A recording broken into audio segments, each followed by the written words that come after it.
ravie d'accueillir nos deux Sahraouiettes, les Sunrise Power, qui ont couru pour Darzo. Alors, mille merci en tout cas, vraiment d'avoir défendu, d'avoir en tout cas permis de mieux connaître la mission de Darzo, qui est vraiment une mission de soins de support qu'on ne connaît pas encore trop ici au Maroc et dont on voudrait vraiment que les patients atteints de cancer soient informés de l'intérêt de bénéficier de ce type de soins dans leur parcours. Donc voilà, vous la parole, racontez-nous tout. Bonjour tout le monde, merci déjà pour l'accueil chaleureux et nous c'est plutôt nous qui sommes fiers de vous en fait par le combat que vous menez au quotidien. Nous ce qu'on a fait c'est vraiment je pense une goutte d'eau dans l'océan, mais on l'a fait avec tout notre cœur et toute notre âme et on a tout donné.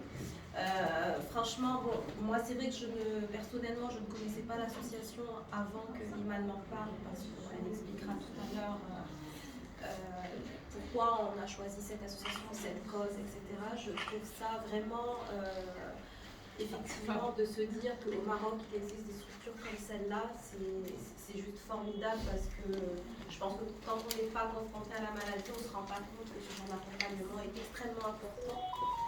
Et nous, voilà, donc au-delà du challenge sportif, on est des amis, on fait du sport ensemble, on a décidé de s'inscrire à ce challenge parce que c'est vraiment une occasion pour nous de parler en fait d'Arzo auprès d'autres Sahraouiades qui ont couru avec nous, auprès des organisateurs, auprès des gens de Darla, vraiment faire rayonner au maximum l'image de l'association, j'ai envie de dire, à travers tout le Maroc si possible.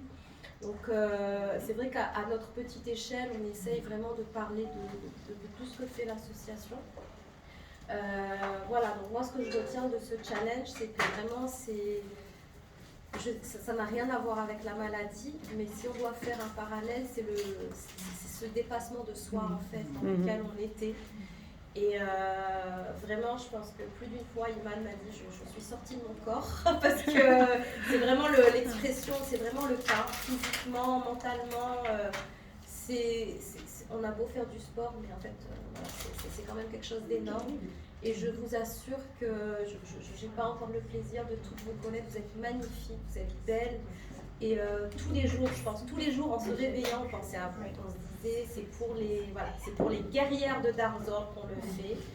Et on avait vraiment ce mindset-là, on était boostés par vous et pour vous.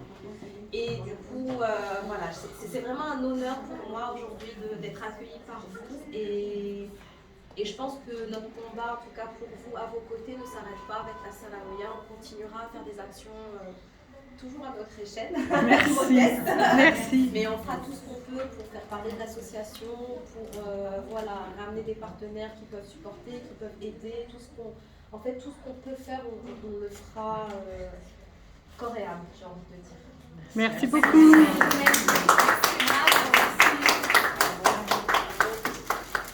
Moi, je partage bien sûr tout ce qu'a dit Émilie. Je rajouterai une histoire un peu personnelle. J'ai découvert un peu plus la maladie au travers l'expérience de ma cousine qui est une sœur. Et ce qui était effectivement au-delà de l'accompagnement thérapeutique, que je dirais classique médical, on se rend compte qu'on n'a pas forcément les mots, on n'a pas forcément les bonnes réactions, on n'a pas forcément la compréhension de ce que vous subissez en tant que malade, et on se sent vite démuni. Et découvrir une structure de la Sarthe au Maroc où il y a beaucoup de poids, de chômage, de la parole et de l'incompréhension des autres, j'ai trouvé ça merveilleux. Et je lui en parle beaucoup. Ma cousine n'habite pas au Maroc, mais je lui parle beaucoup de cette structure. Et ce qui nous a touchés, c'est que pendant la course, elle a été très touchée par la démarche. Et on se rend compte que le fait c'est un soutien, c'est rien, comme a dit Émilie, c'est une goutte d'eau dans l'océan. Mais on a le sentiment, en tout cas, et votre présence aujourd'hui démontre que ça vous touche. Et on a envie de faire encore plus, d'en parler encore plus. Mais on se sent surtout très humble par rapport à ce que vous faites. On se dit, vraiment, c'est rien, vous êtes juste extraordinaires. Des vraies guerrières, comme a dit Émilie, des combattantes. Et cette expérience nous a montré que comme on dit, sky is the limit, c'est-à-dire qu'on peut arriver à tout en se dépassant et en ayant iman billah et c'est magnifique. Et bravo à vous. Merci beaucoup.